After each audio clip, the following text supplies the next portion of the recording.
Is it time for a mind shift?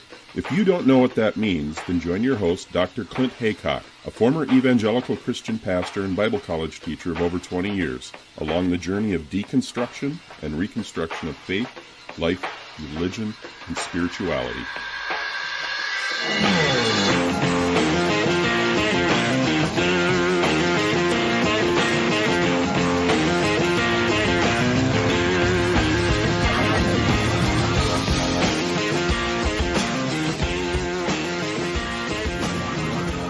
I'm back, welcoming back returning guest, Yates Sexton of the Muckrake Podcast. Thank you for dropping back in, Jared. Hey, thanks for having me, man. You're the co-host of the Muckrake Podcast along with Nick Hauselman, but more importantly for our purposes, the author of the book, American Rule. And now I've listened to that book on Audible. I've just finished it the second time this last week, and I'm really glad I did in preparation for talking about this book with you. So I've got a lot of questions. I hope you're ready to start really diving into your book. Yeah, I appreciate that. And it's weird. I really wanted to narrate that book. So it's odd to think about you just spent some time with a stranger reading my work. And complete stranger. I have to imagine him in like an audio booth being like, what in the hell is going on in this thing? You know? What's he talking about? Yeah, I'm glad, like I said, I'm glad I listened to it twice. It's good because I've got an hour's drive commute each way to work. So that gives me a good amount of time to really, it's not like 5 minutes here, 10 minutes there. I can really sink my teeth into what you're talking about for a good hour each morning and each evening when I go home. So it's good because when I listened to it the first time, there's so much information. It's kind of overwhelming, isn't it? It's like, oh my God, I've got to remember this and this and this. But this time I'm like, okay, I want to pick out sort of the central thesis, the argument of the book, and that's what we can talk about. So I'm really interested to get into what sort of led you to write the book in the first place. Well, it's kind of weird to talk about, like to talk about why you're in a position you're in and why you're doing the work that you're doing.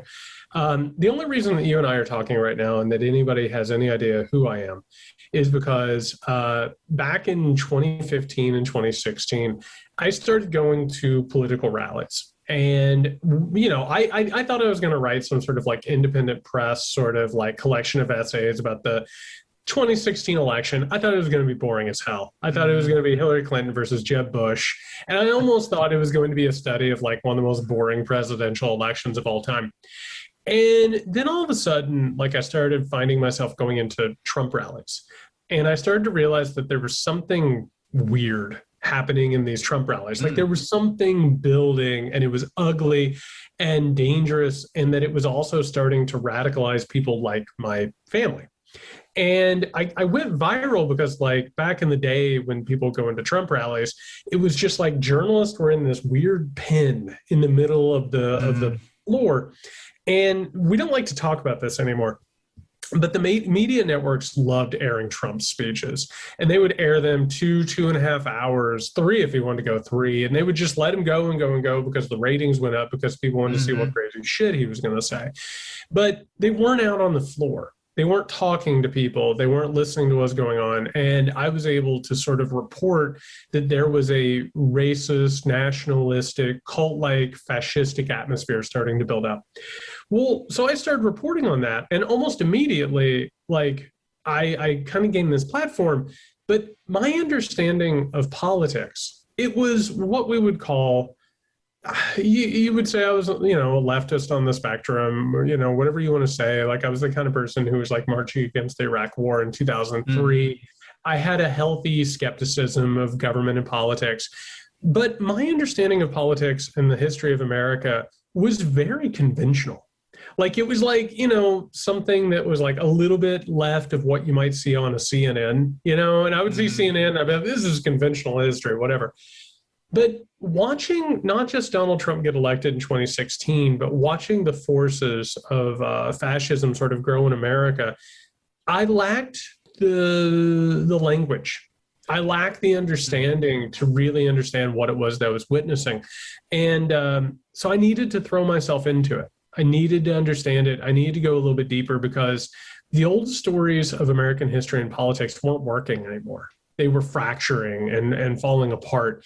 And I realized, like a lot of people, that there was something behind the veneer, that there was a history out there that I didn't know and that I needed to educate myself in a hurry. And so this book was me re-educating myself and learning actual, what we would call deep politics, or the actual history of America. Right. That's fascinating. Yeah, because I remember the introduction to the book, that was kind of how it all started, wasn't it? Somebody asked you, I think it might have been at a book signing or something, and said, hey, that a guy like Trump could get elected, doesn't that show that there's something deeply wrong with America? And you had an answer, you kind of a stock answer, and you checked off the points. But on the way home, you're thinking, wait a minute, there's got to be more to this.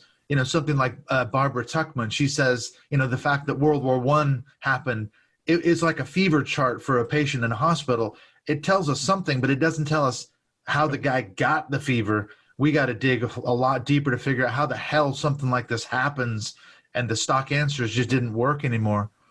Yeah, because the story of America, and this is something that it feels like we're starting to wake up from. Like, it feels like there's a course correction that's happening. And the reason that's happening is because our financial and political structures are completely falling apart.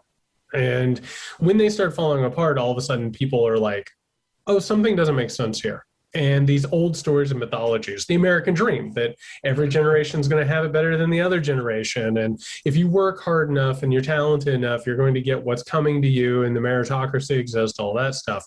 But it's not true. And when I started looking at it, like, my original idea, and tell me if this sounds familiar, it's what I call like a Ken Burns or a CNN type history, right? And the idea is that how you get to Donald Trump is through the tumult of the 1960s, 1970s, right? And then you get into Nixon and the Southern strategy, and you suddenly have like the Democrats versus the Republicans, and you sort of get to this point where there's still a racial reckoning and an economic reckoning to happen. Yeah, deeply polarized country and all the rest of it, yeah. Right, but the problem there is that you're creating these artificial firewalls. And you're like, no, this starts in the 1960s, 1970s. And if you look at it with a critical eye, well, the next question is, what happened in the 50s? Right? And then there's that other firewall, which is, World War II. And we know what happened in World War II. That's a very easily digestible story. And then you start looking at that and you're like, what do historians say about this? And historians are like, World War II did not happen in any way, shape, or form the way that we thought it did. And then, of course, you start having neo-Nazi hordes marching through America. That doesn't make sense until you start to understand and find, once you scratch down the surface, that fascism and Nazism was in part birthed in America, which is not something that any of our classes are ever going to touch on whatsoever. And then it's just a hop and a skip and a jump before you go back into the 1860s. And then all of a sudden the question in the mind is, well, what happened in 1776? And so all of a sudden, by working backwards from the schism of the mythology, I started to realize there is a much, much deeper thread that runs through this country. And to be honest, it splintered my entire reality, to be honest. Absolutely. It struck me, too, that your book has a lot of parallels with Kurt Andersen's Fantasyland. And I think, okay, he talks about the same idea that America was basically founded on a fantasy. Let's be honest, they talked about gold and jewels laying around on the beaches. You could just walk around and pick it up, man. And it was going to be wonderful and amazing as a colony. And you could be whatever you want. And he goes off into this whole thing about America. You can be who you want, do what you want. You can be a cosplayer. You can do Disneyland. So many things start. And once you accept that sort of paradigm, you go, well, what is the founding story? And you talk about that, the noble lie. You have all these, the cult of the shining city and the American myth and all this. It all goes back to that noble lie of Plato. What's that all about? Well, some of the stuff that we're talking about is actually going to be influenced a little bit. So the book that I'm writing right now is like, I went from the American story to a reconsideration of Western civilization, starting from Rome to the present. So like, and here's the thing. How far back do you go? I went back to, the turning of modern history. And what you end up finding out is exactly what I was saying about the firewalls. Like it's you got to go to the point before, and that explains this before. But so this idea of the noble lie, particularly with Plato, and the ideas of Plato have just infected political society for as long as there's been political societies. And basically, you can use Plato to rationalize anything. I mean, you can create a liberal democracy, you can create a fascist society, you can, use it to legitimize genocide and slavery or the freeing of countries, however you want to do it. But the noble lie is this idea that narratives and mythologies are what construct the glue of society. Like for whatever a society is, whatever a nation is, whatever a nation state is, whatever a country is, what keeps it together is this idea of meritocracy, right? It's the idea that we are a special people. Right. And this goes back to, of course, with Winthrop, with the City on the Hill, which actually was nothing more than a marketing ploy. I mean, Winthrop, as he's leading settlers over to America, he's doing so as a corporate exercise. And he's like, oh, this is a Christian mission. Don't worry. We have a lot of... Yeah, we have God on our side. And then they end up over here and they start like eating one another, but that's neither here nor there. But, it's this story that all nations tell themselves. And what I've come to understand is that this is also buried in a larger process called ethnogenesis, which is where people just, they come together as a group. And if you draw a boundary around them, or you draw like a section of them around, they start coming up with stories about how they are particular and singular and special and what combines them, right? So the idea of the big lie is that we Americans are a one people with a special destiny, and that there is a system of power that, there are hierarchies. There are people who have more money and more power and more influence, but they've earned it. Like, don't question whether or not they've earned it. And meanwhile, don't worry, just because you're lower on the rung doesn't mean that you're going to stay lower on the rung, because God and destiny will pluck you up and move you to where you deserve to be. And just to go ahead and jump back a little back in history, this actually is like another idea called the Great Chain of Being, which is this way that we order society. And we say, it used to be God, the Pope, priest, kings, and then all of a sudden kings jump up, and all of a sudden merchants jump up, and it's a reordering of these hierarchies. And in America, we have a very specific noble lie which has been used to enslave, carry out genocide, exploit people economically and socially, and has turned us into the only way I can say it is turned us into a really horrific problem in the course of human events. I was going to say, you have a lot of keywords that come up over and over in the book. So you could plug in American exceptionalism, the cult of the shining city, manifest destiny, Christian nationalism, all seem to fit that noble lie, doesn't it? All those concepts fit into that. You can say we are the shining city on a hill. America is different. We're blessed by God. We're supposed to spread the gospel, from a Christian point of view to the rest of the world. But yet, how do you justify enslaving Africans and committing genocide and land stealing from Native Americans? I mean, those are the two most glaring examples that give the lie to the noble lie, don't they? Well, and it's kind of, it's really disturbing, again, jumping back and forth between these things and sort of finding the parallels. It's really disturbing, too, when you start realizing that the colonization project, particularly in like the 15th century and moving forward, this is not only where we see enslavement, genocide, these colonization projects that like destroy cultures and force people into labor and wipe people out.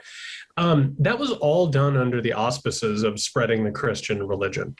That was all about, it was all about, quote unquote, civilizing savages, which meant that, and if you actually, it's really bizarre when you look at it and you start staring it in the face, that you have all these emerging capitalistic systems that are about taking their resources and turning them into capital and power. All of those people of color and who are being colonized and eradicated, they all live in sort of non-capitalist societies where they take care of each other and they're not worried about property, and they're very concerned about sustainability and not overextending themselves and sharing power. They get steamrolled. And they get steamrolled by the idea that these colonial powers are spreading the word of God.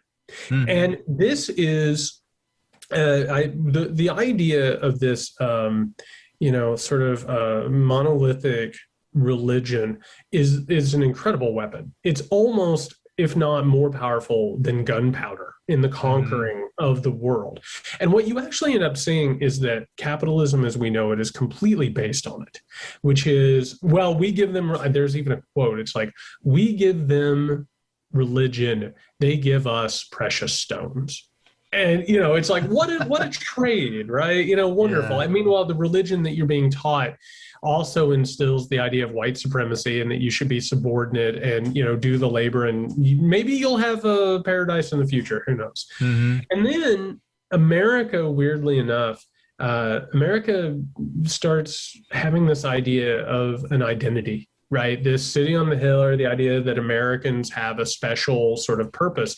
And even in England around the time of the American Revolution, actually, I take that back. I'm trying really hard to not call it a revolution anymore. Oh, yes. It's the War of Independence. That's what they call it here. It is, it's so funny. It's so hard to make yourself stop doing that. That's true. And it's not a revolution at all. It's a merchant event where the merchants and the wealthy white men in America decide that they don't want to pay taxes and that they want to be in charge of their own economic freedoms. Mm-hmm. So they throw off their colonizing origins. It's not a revolution at all, really. Mm-hmm. So as the American War for Independence is being waged, even people in Britain, like Edmund Burke, are like, oh, look at our ancestors. They've tamed this wild land and they're declaring their independence. What a wonderful thing. Maybe in the future, Americans will go out and colonize and tame other civilizations like we have. So it is very much a racial hereditary idea. And it all culminates in the idea that God smiles upon the white race and that God smiles upon men, and God smiles upon capitalists who dominate markets. And this is the truth behind the big lie. The big lie is there's a big cosmic story and destiny that's taking place. But what's actually true is that the people who are dominating these things are using that lie in order to hide their unethical and cruelties. They can justify it, can't they? Yeah. I don't know if you've seen it, but I just finished watching a fascinating series by Raoul Peck. It's called Exterminate All the Brutes. And he says, and I was watching it, I thought, oh, that's exactly what Jared says in the book, that all these civilizations have a lie that they tell themselves to justify their actions. And he traces it back to the Spanish Inquisition, and that's right around that same time of that you see the start of the colonization from the European superpowers. And he said that was the first time it was official policy where race was based on blood, as well as obviously your skin color, as they were trying to run the Jews and the Arabs out of Spain. And from there, that ideology just spreads. The white supremacy, it's baked in, isn't it? And it's baked into the American system. And we're seeing that. We've seen it. Trump was a racist, and it never cost him anything. If anything, it gained him followers.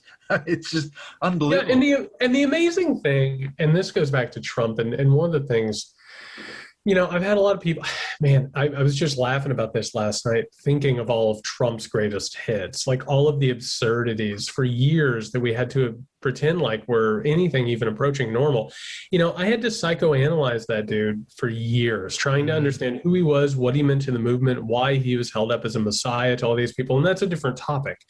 But if you got Donald Trump in a room and you talked to him about, and you gave him like truth serum, right? And you said, are you a white supremacist? He'd be like, oh my God, no, I'm not a white supremacist. Yeah. I'm the least racist person you've ever seen. He would tell you I'm the least racist person, but he would also in the same breath talk about the fact that like the white race is probably superior to other races. It's just realism, right? And so what we've actually dealt with is that the noble lie was used to such success to people who they wanted to basically delude their own, broken consciences over what they were doing and how they were exploiting people.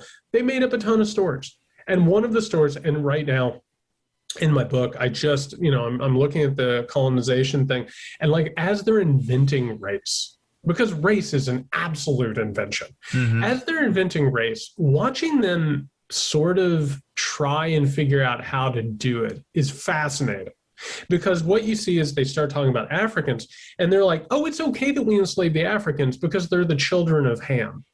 And for anybody who is unfamiliar with this, there's this, story within the Bible that Noah, after the flood, gets shit drunk, passes out. He gets caught naked by his son Ham, who covers him up for his modesty, which, by the way, good for Ham. Isn't that the right thing to do? Right. And because he embarrassed his father, Noah, his drunken father, yeah, let's not forget him to be a servant and his descendants to be servants. So the Europeans are like, well, we are enslaving these people, so obviously they deserve to be enslaved. They must be the children of Ham. Yeah, just the divine order. Right. And then you start to watch as science develops, and they start creating pseudosciences. Mm-hmm. Some people are arguing that, there's one race. We all sprung from Adam and Eve, but Adam and Eve are obviously white. And so how do you get other, people of different colors? And the answer is that they've degenerated. Right. And as a result, they, like sinners, need to be raised up. And so what you end up having in America is a weird white supremacy that I don't think most people understand. When people hear white supremacy, they think, oh, people who use slurs or people who hate, But in fact, there is a very virulent American strain of white supremacy that thinks that their racism is affection and paternal. Mm-hmm. And this goes back to what we're talking about in terms of how they negotiate these things in their heads. They think that African Americans or Black people are inferior or they're easily led astray. And so as a result, they have to be protected. This is how a lot of people rationalize that Black people were better under slavery. They had someone to watch after them and make sure that they were safe and give them their things. And now, all of a sudden, let's bring religion into this and let's bring statism into this. This is how you get conspiracy theories. The conspiracy theory from time immemorial has always been that your particular blessed state is under attack by three things. One, there are puppet masters, which means Jewish people, right? Or satanic people. They are aided, and it's a triangle. It's always a triangle. The other side of it are liberal traitors within, right? Who are going to ruin your country and betray you because they are ultimately evil and or naive. And then there are people of color who don't know any better. And they're going to be so manipulated and they're going to be turned into dangerous hordes because of manipulation from the traitorous liberals and the puppet masters or the Jews. That is a Christian fiction. It is the idea that Christians at all times are fighting a supernatural battle against the forces of evil and Satan. Yeah. And so what you end up having is the United States of America believing that they have a special destiny, that they are fighting an evil alliance through conspiracies. And that's how you end up, not just in 2016, but through all these moments in American history. It struck me, as I was going through the book, what you just said. Once you understand that paradigm and start to look at American history through that lens or that model, it all starts to make sense, I think, because look at the Declaration of Independence. The language is right there. All men are created equal, and they're endowed by their Creator with certain inalienable rights: life, liberty, the pursuit of happiness. We rebelled against the British. We said, you can't enslave us. And so we were right to rebel. But then we could turn around and enslave Africans and commit genocide against Native Americans. Everything it's going against the Declaration of Independence. Well, and I'll supposedly stand for. So the book I'm writing right now, it is basically American rule is going to fit within it. You know what I mean? Like you're basically going to need to read both of these books. I'm sorry, everyone. I don't know what to tell you. They interlock like Legos. I don't know. But, I was just researching because I started this book in 1776. American rule begins as America declares independence. Well, so I needed to go a couple years before. And here's what I found in terms of how the American Revolution, every time. What do you want to call it? The War for Independence. There you go. It's based on a conspiracy theory. Mm-hmm. Not just that the British are looking to enslave Americans, but guess what? They have allies, and the allies are Black people, because they're trying to make slaves revolt and rise up and kill their white masters, and Native Americans. They are making deals with the Native Americans. And you even see in the Declaration of Independence that these are the crimes that are leveled against the king. So of course you have to fight a war for independence, because if you don't, you're going to be destroyed, right? Mm-hmm. So obviously you have to, quote unquote, cast off your chains. And here's the thing. The Black slaves were going to help your enemy. The Native Americans were going to help your enemy. They are your enemies, so they don't deserve a piece of that pie. They don't deserve to even be treated as humans. And so what ends up happening is, again, the mindset goes ahead and sets the course. You don't have to give these people rights. You don't have to treat them with basic human dignity. They are threats. They have to be neutralized. And so any preventative violence that you can visit on them is necessary, because you are simply protecting yourself and protecting the holy mission that you're on. Mm-hmm. You're just maintaining the divine order. If that's how God has set the whole thing up, we're not in the wrong to enslave and commit genocide. Well, and you talk about that too, the Civil War. Isn't that an example? The issue of slavery from the beginning, it was a problem for certain people saying, I'm not sure we should give some of these states rights to have slaves. They just kept kicking that can down the road, and eventually it came to a head. But then off the back of that, you see these narratives coming out. The North is like, we were right. God's on our side. We beat the South. We've erased the stain of slavery from America. We can move forward now. The South is doing the lost cause thing, saying, we were actually right. Slaves, they didn't have it so bad. They didn't know how good they had it down here. God was actually on our side. I mean, completely different narratives off the back of that. And what's amazing about that, and there are so many things. Well, I could spend a few hours talking about the Civil War and what I learned about it. Like, when you get taught the Civil War in America, we spend all of our time talking about battles. Mm-hmm.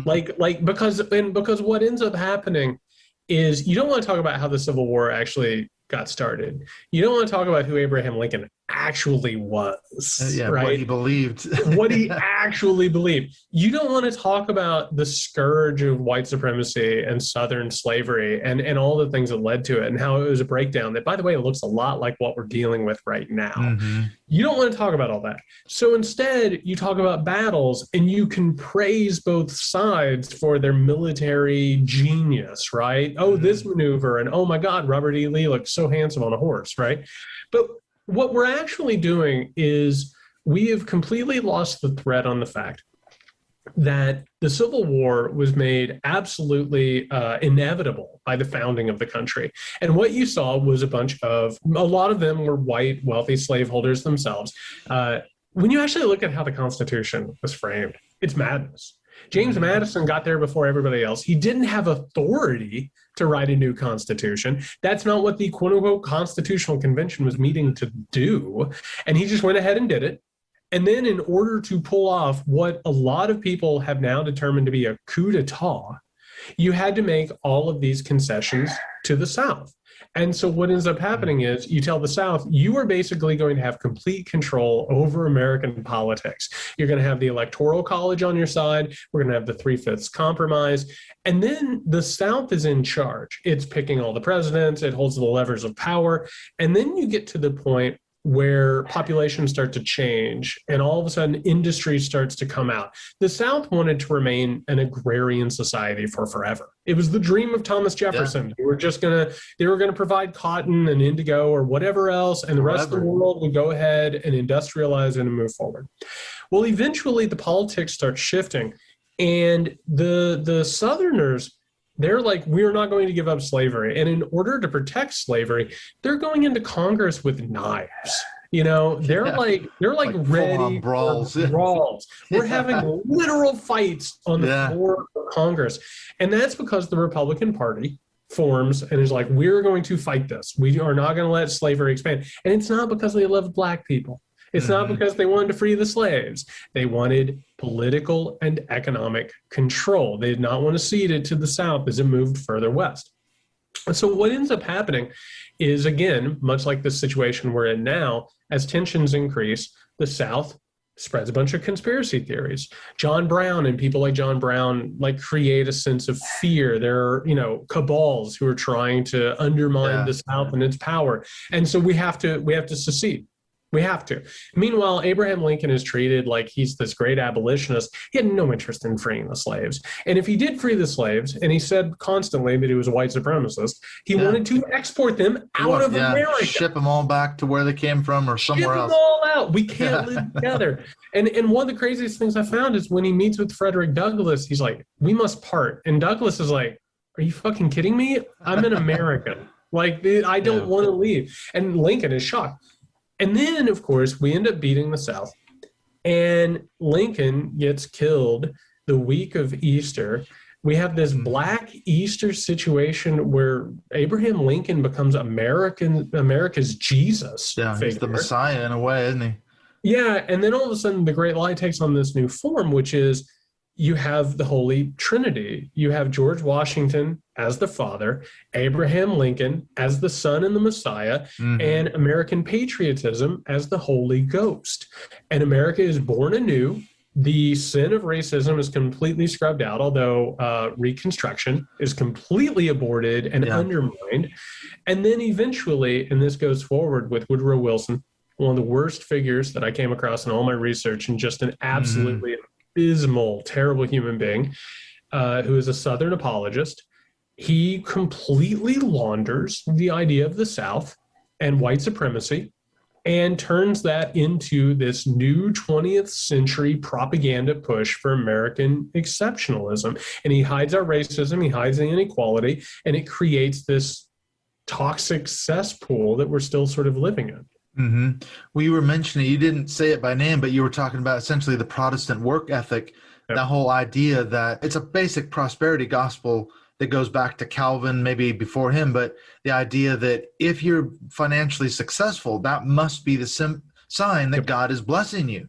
So these guys like Dabney and then Wilson and other people, they could say, look, America is the most blessed nation in the world. We're the strongest. We're the most powerful militarily, blah, blah, blah. That's got to be proof that God has blessed us. But the fact that we own slaves, how can God bless that if it's evil? So they've got to do something to justify why. And then you go into that white supremacy piece, don't you? You say, well, it's just the divine order, man. The mark of Ham, he was cursed, or Cain was cursed with black skin and all the rest of it. It's all built into the Bible so they could explain it all away and somehow say, God, that's why God's blessing us. It's not a sin. It's right even. We're doing the right thing. Well, and the crazy thing about all of it is the reason why America emerged as the superpower is because of geography. It's because multiple reasons. One, Europe is tightly packed. And as a result, tensions get bad real fast. Yeah, for a long time.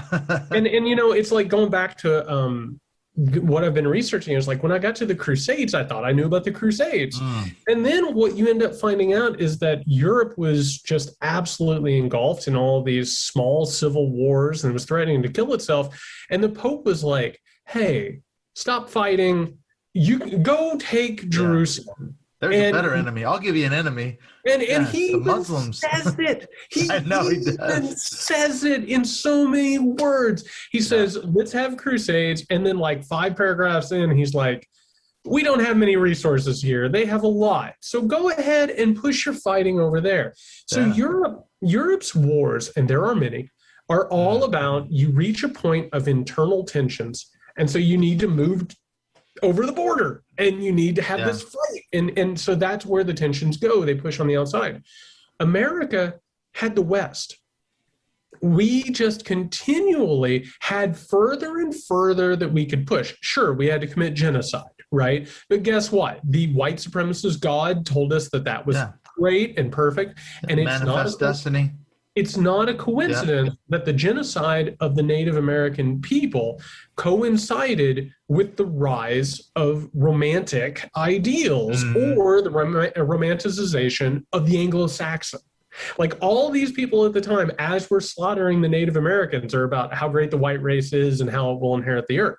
So America just keeps going west, just continually. And what happens is, I'm your neighbor, you're my neighbor, we hate each other. In Europe, we might kill each other.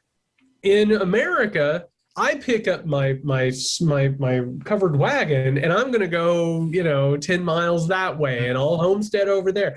Well, eventually, of course, Europe destroys itself with 2 world wars. America is left relatively standing, and on top of that are mobilized, military and infrastructure and consumer societies going off. So what ends up happening is American power is based on economics and it's based on location and this ability to sort of like vent our tensions. Those are the true stories. Those are the material conditions of why we had power. But that's not sexy. That doesn't make people sit and watch a parade go by. What makes a parade go by and what makes people excited about America is this legend that obviously we are wealthy and powerful. We control so much. That must mean that we are chosen. That must mean that we are the arbiters of God's will and the universe's will. So then all of a sudden, you create an entirely separate reality where you are the hero of history. And if someone disagrees with you, they must be against you. And they must be part of the evil conspiracy against you. And so what we did was, we warped reality. We literally warped reality as we conquered the world. And now that story is running out of gas, as stories do, because they can only last so long.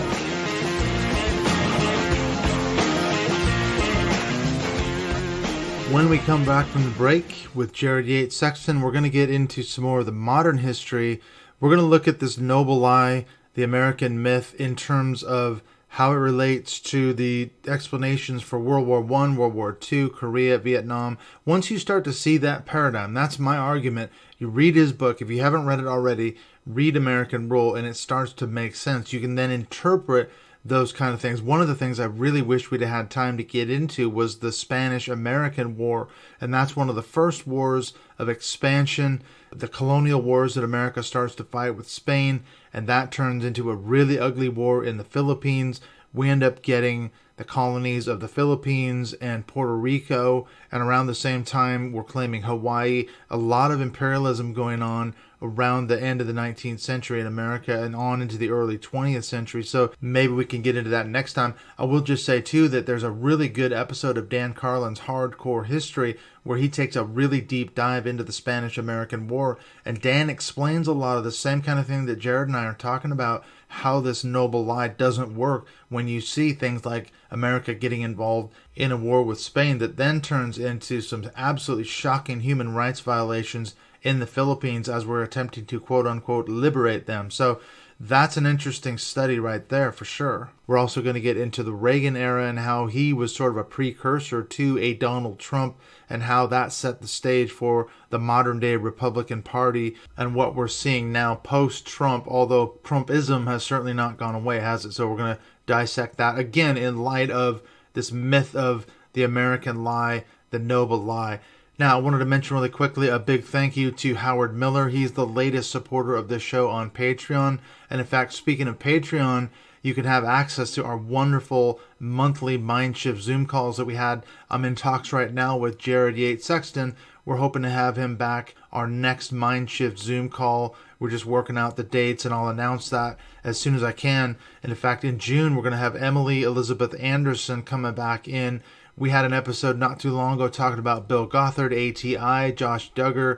So she's going to be our guest in the month of June. So we're looking at maybe having Jared in sometime in July, dropping back in as our guest. So that's going to be amazing. And we also do patrons only calls. We've got one coming up in early June. So you can be a part of those calls by supporting the show on Patreon. You'll also get early access to all the episodes a few days before they drop publicly, which is a really cool benefit. And then, of course, we have to talk about what's coming up in the next few episodes. I've had some just fascinating discussions this week as I'm doing this recording.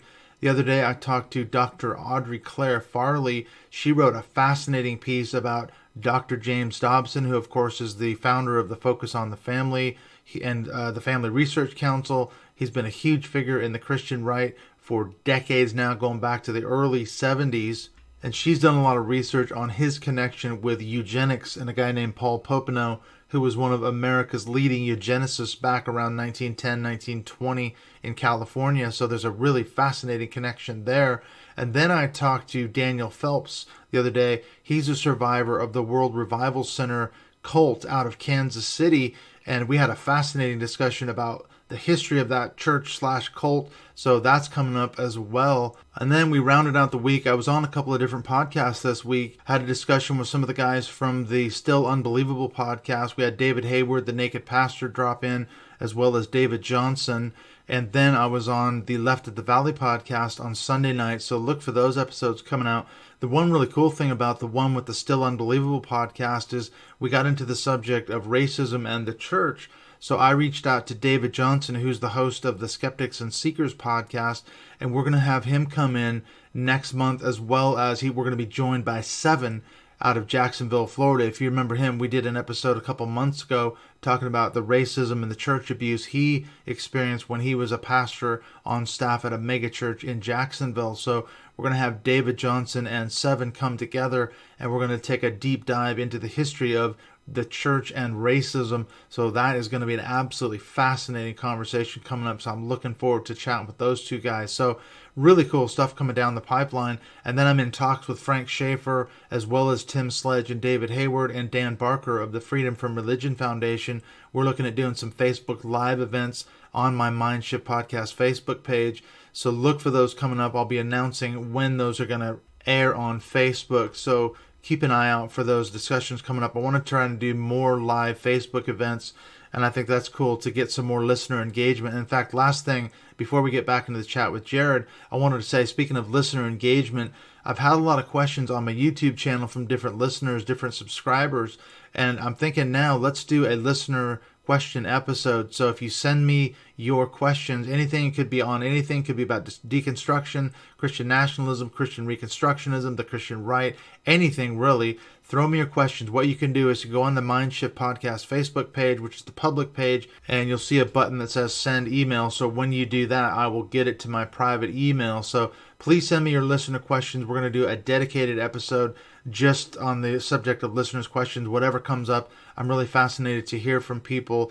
and sort of go through their questions. So let's get on back into the conversation with Jared Yates Sexton as we continue to take a look at this issue of American rule, unpacking the noble lie of American exceptionalism.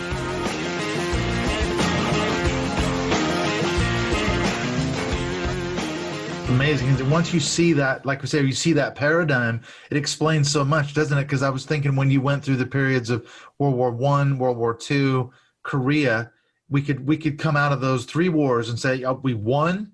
We were fighting things like Nazism and, in World War I, imperialism, and we stood up to the Kaiser. We beat the Germans twice. We put Hitler in his place and all the rest of it. We won Korea. We pushed them back over the 38th parallel. And then comes Vietnam. And like, we lost that one. What the hell's going on? It didn't fit the noble lie, did it? The other ones you could make sense of it and say we're the heroes, we're the world policemen, and all the rest of it. Then Vietnam and some of these other ones don't seem to fit. You end up with places like the Iran-Contra scandal and on and on and on, meddling in South American governments. Holy shit, man! This thing gets really ugly really fast, doesn't it? Yeah, when you go back, it's almost like there's there's almost like a fire that takes place like post-Vietnam, because we don't handle losing well. right? Because it has to be a conspiracy. And that's how it gets laundered. There's obviously an evil conspiracy that has hurt America over the last 50 years, right? But then all of a sudden you start trailing back and you start realizing some really weird shit. You start realizing that we inspired Nazism. You start realizing that, in all actuality, Hitler didn't actually want to go to war with America. He admired America. And he was looking at our eugenics laws. He was looking at our racial hierarchies. He was looking at the genocide of the Native Americans, the enslavement of Black Americans. And actually, he wanted to unite the white races against the quote-unquote rising tide of color, which, by the way, comes from a book written by an American, a best-selling book that inspired, by a guy who testified to Congress, in immigration laws. And all of a sudden, you look at America prior to Pearl Harbor. Americans dug Nazism and Americans dug fascism. We had very, very large movements in America.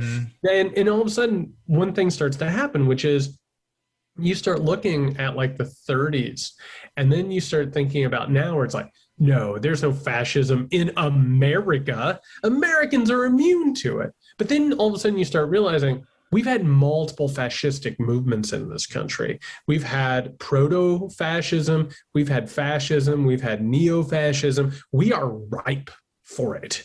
And when you start to recognize that, and then you beat the Nazis, sure, but you also carry out God knows how many war crimes. And then as soon as you defeat the Nazis, you're like, hey, Nazis, come on over to this side. We got you. And then then you start fighting communism, and you start fighting communism. And not only Nazis, something I just found, you start bringing in Japanese units that are experimenting on people. That's how we start our bioweapons program. The Nazis are how we get our space program and our weapons programs. And you start realizing, you're like, oh, this ain't clean. This ain't good. No, this doesn't clean. It's far from clean. And then all of a sudden you get in the Cold War with that understanding, and you're like, we took the world to the brink of extinction. And for what? Nobody won the Cold War. Everybody lost the Cold War. And then you end up where we're at now.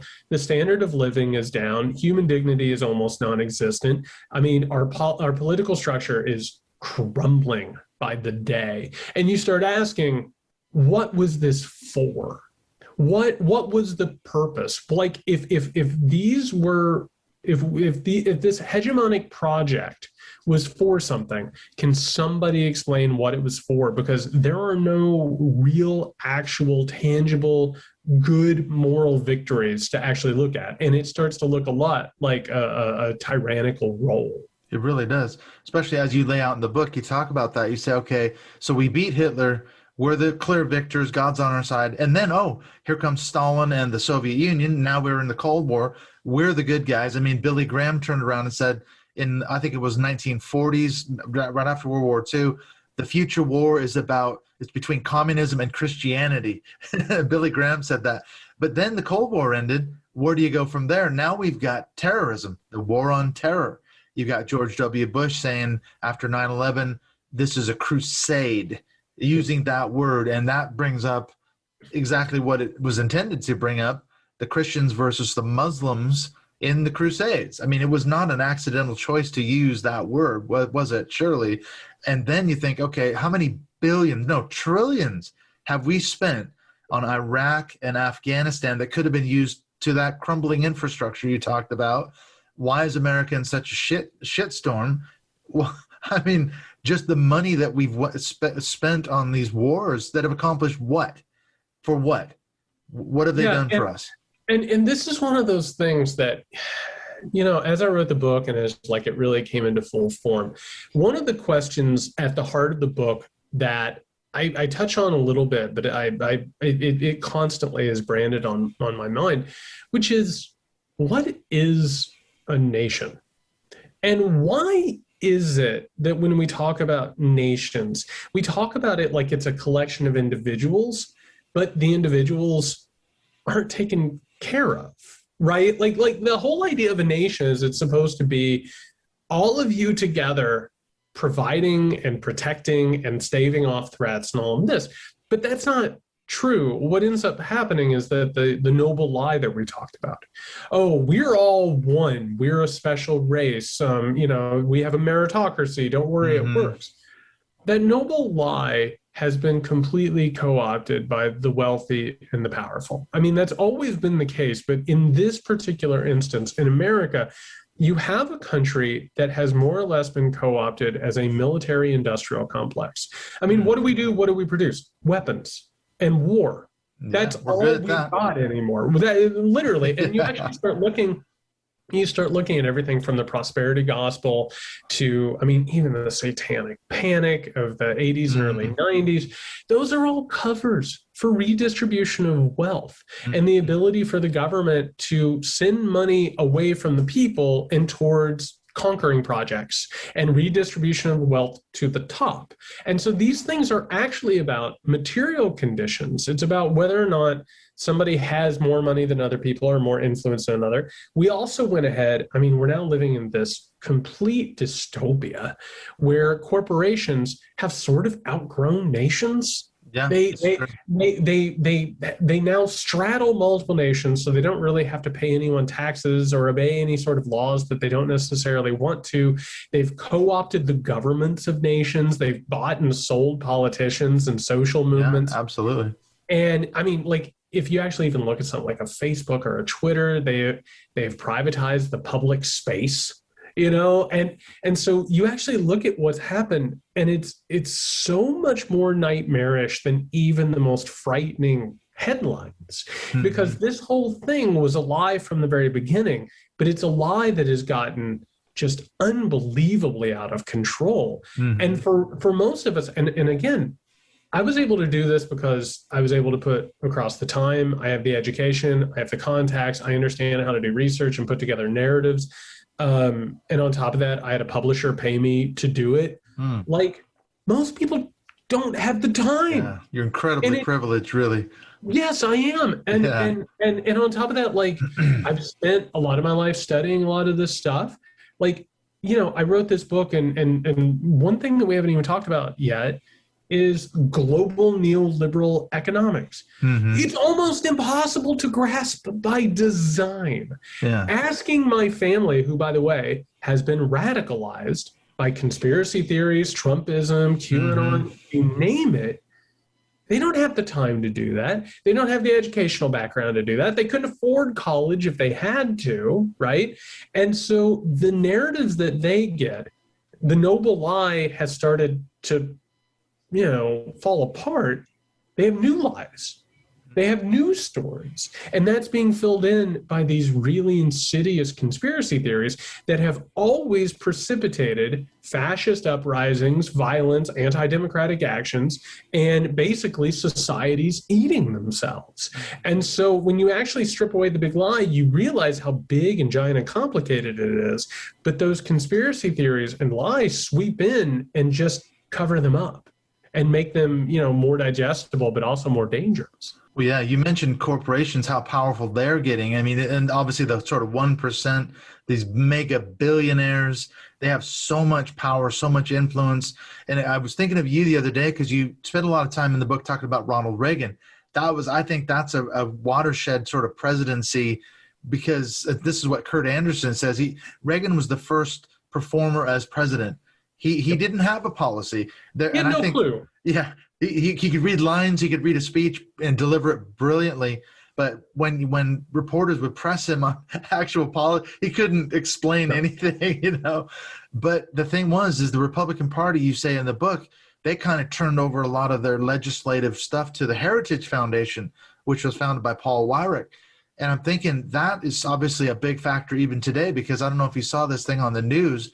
Just the other day, it was leaked that this woman from the Heritage Action, which is another lobbying arm of Heritage Foundation, they're the ones crafting right now these restrictive voter laws state by state by state. They are just handing them to Republican governors and state legislators, and they're getting passed.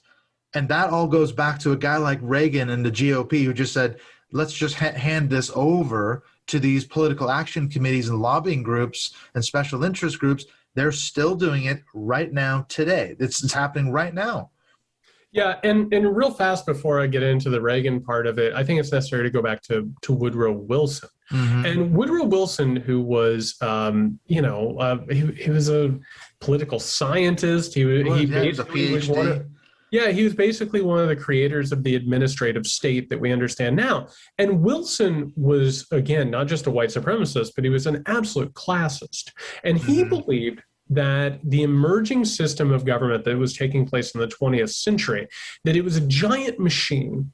And he thought it was most important that it would be a maze that most people would never understand. He wanted them to look at it and feel like it was giant and ever present, but they could never, ever manipulate the gears.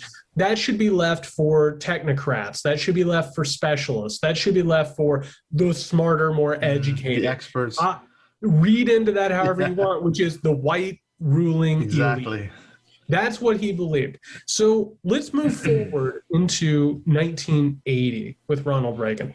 Mm-hmm. By the time 1980 rolls around, there is a revolution of mind and idea that takes place. And this is it, which is Ronald Reagan had no idea what he was doing at all. He loved being in front of the camera. Oh, he did. Felt, when he said the slogans and stuff, like he was not a deep thinker. He was inspired by them. And he treated it like an actor. But meanwhile, what had happened was starting in the 1970s, the right made a decision, which is that they had to form a new project. And they end up calling this this counterintelligentsia. And basically, there was a period after Nixon where the Republican Party and the right, they were like, we may never win another election again. We're in trouble because of what has just occurred. And so what we need to do, in the 1960s, 1970s, we got our asses handed to us by the academy, by higher education, by experts. And they said, the facts aren't on our sides. The studies aren't on our side. None of this stuff is going to help business people make money. And that's the heart of it, is it was a lot of what we would call libertarian wealthy influences, like the Koch brothers. And so what did they do? They're like, well, we can either basically get our lunch handed to us for the rest of our lives, or we can invest millions, if not billions of dollars into creating an infrastructure for ourselves. So what they do is they create God knows how many think tanks, like the Heritage Foundation. They start putting together all of these institutes, right, that put out like professional sounding press releases that like help them make money. This is also the time where, by the way, they knew back then that global climate change was going to be a problem. I mean, the energy companies knew that before anybody, because of course they did. They had the best scientists on their payroll. So they were like, we got to get out ahead of this thing. We have to put out all these different conflicting ideas. So by the time Reagan comes along, that counterintelligentsia was ready to go online, and it flipped on. And so what ends up happening, particularly with Reagan, is politics shifts from being about the running of the government and sort of taking care of projects to it becomes a PR front. All of a sudden now politicians are characters. All of a sudden they're on TV. They need to have larger than life personalities. They're going to have feuds like professional wrestlers. And so what ends up happening is TV and popular culture, it starts revolving around these public relations figures who have no idea what they're signing. They have no idea what they're pushing, what they're advising. And eventually you reach a point now where nobody in Congress is reading anything that they're at all. Well, look at Matt Gaetz. He's the poster child for what you just described, isn't he? He wants to be on Fox News. He's never there. He doesn't know what he's talking about. And what ends up happening is these politicians start becoming characters on cable news. And this is, of course, how you get to Donald Trump, but it's also how you get to the point where, I'm sorry, but post-2020 has been madness.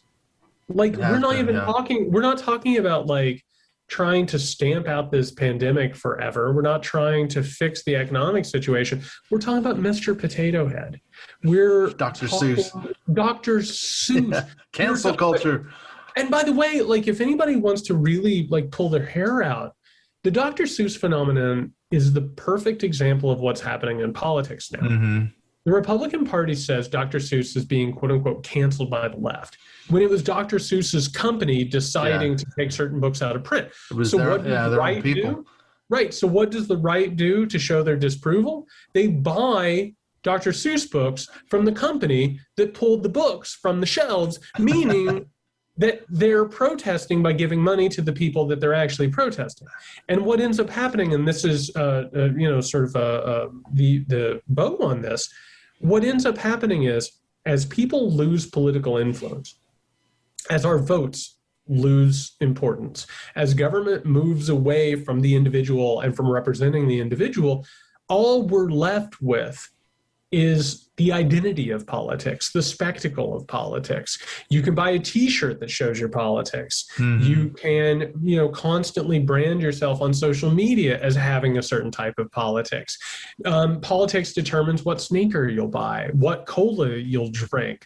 And now we're not talking about making anyone's lives better. We're talking about an expression of personal politics that may or may not be real, which is the inevitable evolution of a country that would lead to Ronald Reagan and this counterintelligentsia. It was all about turning it into a product all along. As you say, there's so many parallels between Trump and Reagan, aren't there? I was a total Reaganite. I saw him in Seattle in 1984. I went to a campaign rally when I was in high school, and I was a young Republican evangelical. Man, I loved it. I worshiped Reagan. I thought he was great. And I think now you think, shit, man, he was a liar. He lied reflexively, as Trump did and still does. He had he didn't have a policy, but he was so good in front of the cameras. I mean, Trump, he was good at, I guess, in his rallies. People ate his nonsense up at his Trump rallies.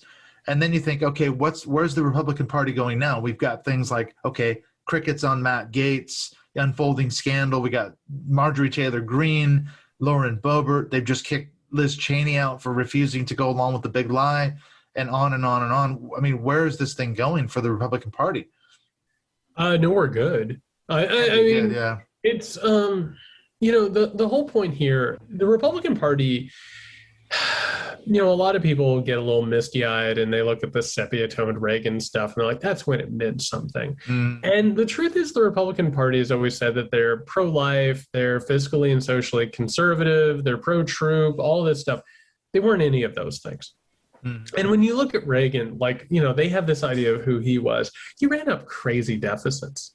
And they've never been fiscally conservative. They don't want to give money to stuff they don't agree with. They want to starve out programs that help people that don't vote for them, namely, poor people and people of color. Well, on top of that, Reagan wasn't actually Christian. Reagan was actually an occultist. I know he was. No, he was totally obsessed. Nancy was a Manly P. Hall, astrologers, all this occultish stuff that occasionally mixed in with millenarian Christianity. But his whole idea was completely antithetical to what the Republican Party has lifted him up to be. They are a party with no principles. I mean, they really don't have any direction that they want to go except for they want to win elections. And as they become increasingly unpopular, they are historically unpopular. Yeah.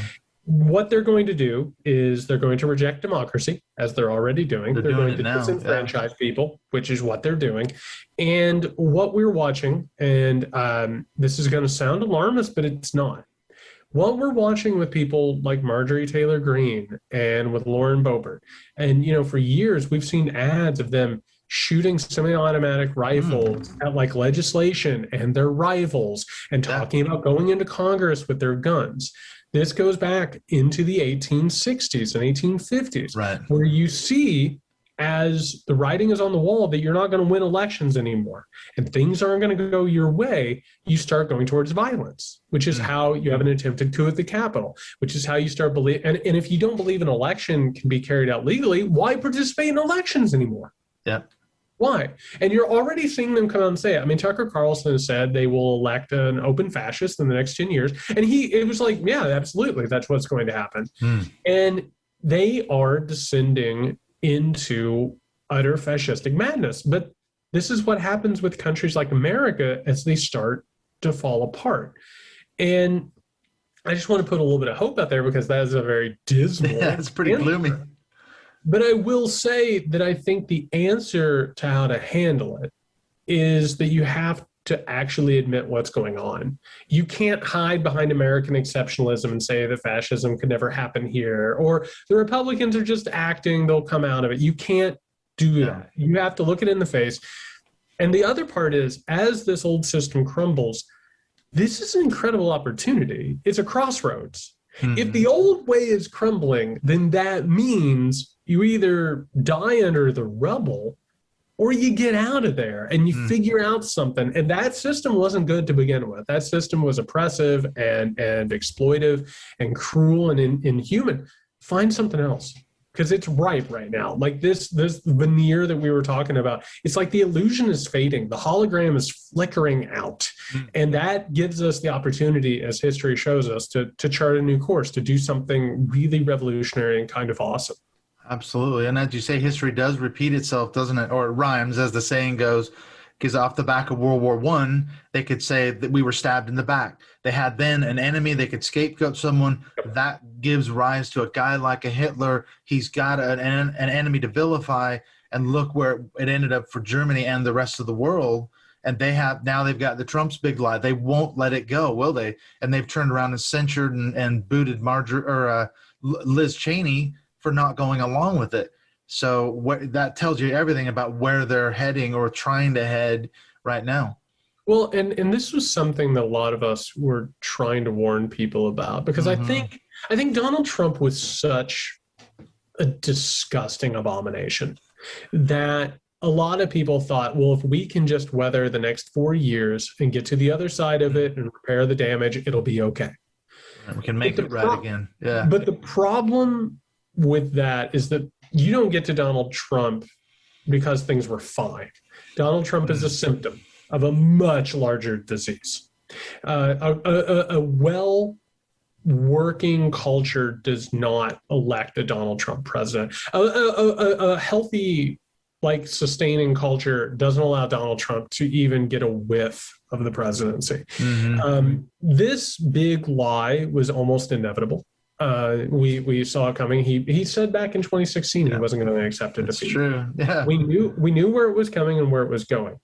What we're seeing now is that the poison pill of Trumpism, they didn't just swallow it, they're overdosing on it. And that means that they're going full bore into this thing. And the real danger, and a lot of us have been trying to warn people about this, because I know right now is a honeymoon period. Everyone feels so much better not having to look at Donald Trump. Everyone feels so much better not having to listen to him and be constantly abused by him. They haven't had any scandals yet. Right. So I understand that it feels really, really good to pretend like things are better. But what the right is looking at right now is, armed with the big lie, they can reject democracy in totality. And this direction that they're going in almost ensures whoever follows Trump, and for all the things we want to say about Trump, he was incompetent, he was transparent, and he was more or less untalented. There were a couple things that Trump was talented at, but not many.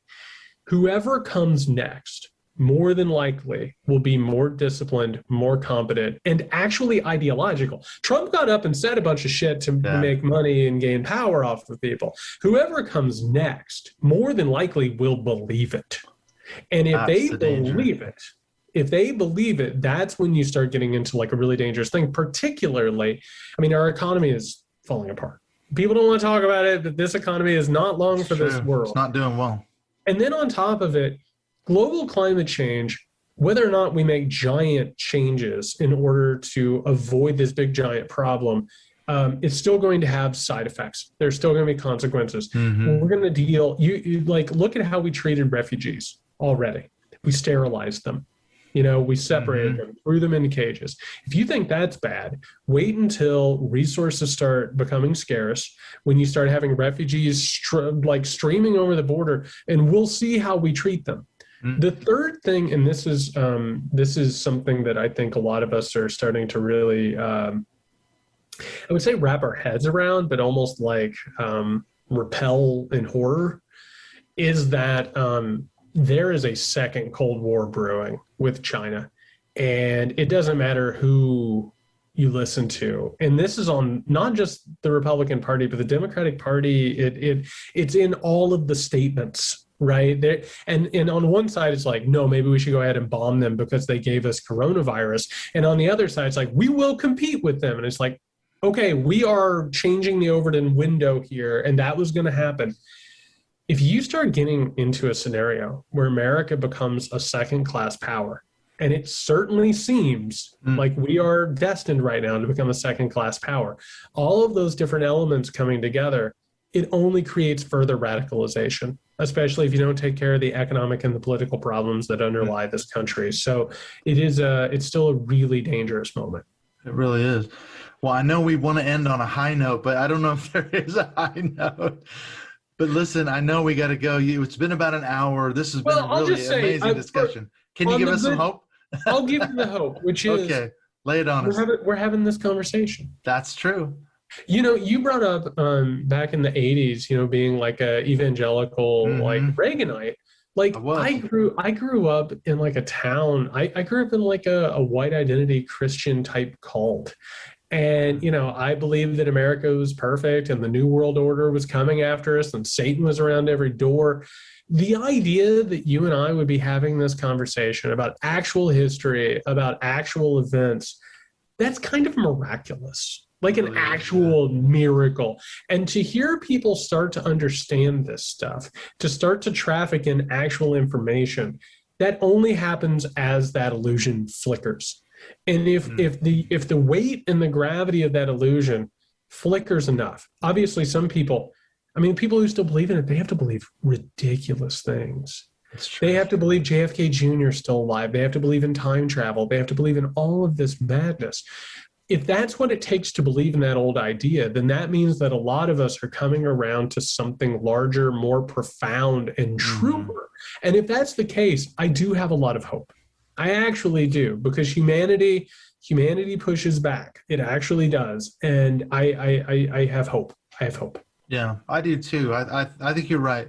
It's not all doom and gloom, is it? Because I've connected with people on Twitter, social media all the time who are leaving religion, not just evangelical Christianity like I did, but there's a huge growing movement out there, and that's becoming a big thing. And I'm thinking, okay, that can only be a good thing. I know we didn't really get into the religious piece, but obviously that's a huge part of this story. So I don't know if we can come back maybe another time and go into the religion thing, but I lived my in God. fear.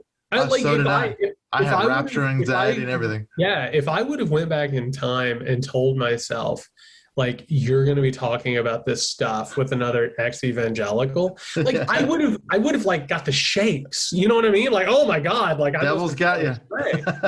And I think that's right, because I think the big lie throughout history is always conjoined with religious faith. I mean, we didn't even get into the difference between revelatory knowledge and empirical knowledge, which is what we're dealing with now. Yeah, on one hand, you count the votes for the election. On the other, you hear a message from a specialized source that tells you, no, it doesn't matter what those votes say, you won. Yeah. And Cyber Ninja. Yes. Oh, Arizona. God, looking for bamboo shoots and all of it. But all of those things are based in revelatory religious thinking. Yeah. And there's a reason these things traffic together. Yeah. And hopefully why more people are getting out. I'm not anti-religion, but it's caused a lot of damage. And it's gone hand in glove, like you say, the Christian nationalist piece, that's a huge part of this whole story, which we didn't really get into, but that's my sort of specialty. That's what I research. So I'm fascinated to find out more about that. So have you ever, just a real quick little anecdote, because I feel like this is the place to talk about it. Have you ever heard of the Protestant Revolution in Maryland? No, I haven't. Oh, this is great. So, okay. Right. So I'll go ahead and start with England with the Glorious Revolution of 1688, which let me tell you, the British do not like me talking about. They're very proud of the Glorious Revolution. They enjoy it, but they don't want to talk about how the Popish plot played a role in that, and how like fear that like secret New World Order type conspiracies led to the Dutch invading Britain. Anyway, moving along, over in America, those same conspiracies, the Popish plot, the fear of the French, the fear of the Pope, led to an uprising in Maryland in 1689. And so they formed a complete insurrection. And tell me if this sounds familiar. They overran the capital. They got rid of the leaders, and they formed a pro-Protestant government that outlawed Catholicism in Maryland until the founding of the United States of America. It's the same thing. Wow. Over and over. And it all traffics in that difference between revelatory knowledge that comes to you from God on high. And only you can hear, weirdly enough. Oh, God tells me this is okay, so I get to do this, versus empirical knowledge. And so everything that we're dealing with here is exactly like you're saying. It's fine to have spirituality. It's fine to be religious. It's when it encroaches upon the liberties and freedoms and shared space of others, which is what we're talking about right now. Yeah. And that's, like you say, the Christian hegemony, the dominion theology piece, all that stuff is all part and parcel, isn't it? Well, listen, I love talking to you. I could go on for another couple hours, but I know you've got to go. For that one or two persons that don't know how to find you on social media, can you really quickly tell us where's the best place to get a hold of you on social media? Unfortunately, Twitter. I don't like it. Feed but the that's, machine. It's you got to do it though. You got to be a ghost in some machine, right? But yeah, I am on Twitter at Yates Sexton. If anybody's interested, I have the Muckrake Podcast that comes out every Tuesday, and I have a Substack called Dispatches from a Collapsing State. Well, listen, Jared, thank you so much once again for talking to me. Hopefully we can do this again. I always love talking to you. It's great to hear your ideas. Hopefully you finish your next book and we'll buy that next one. Hopefully we can have a discussion around that too. I'm already exhausted. But thanks, you look tired. All right. Thank you so much, Jared. I'll speak to you soon. Bye-bye.